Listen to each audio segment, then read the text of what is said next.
மொத்தம் 1,87,00,000 புதிய சார் பதிவாளர் அலுவலகம் இடத்தினை நகர்மன்ற தலைவர் ஆய்வு.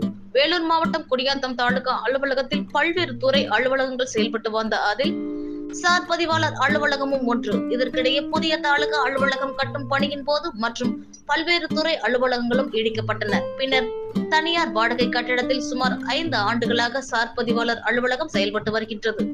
இதற்கிடையே புதிய சார் பதிவாளர் அலுவலகம் கட்ட அரசு 1,87,00,000 நிதி ஒதுக்கீடு செய்யப்பட்டது.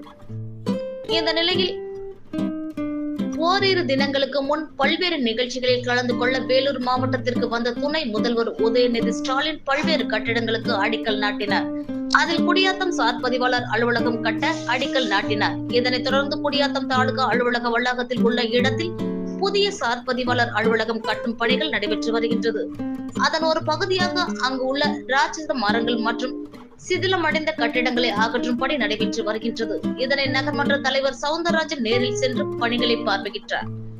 இதில் நகர்மன்ற உறுப்பினர்கள் ஆட்டோ மோகன், கோவிந்தராஜன், ரேணுகா பாபு உள்ளிட்ட பலர் உடனிருந்தனர்.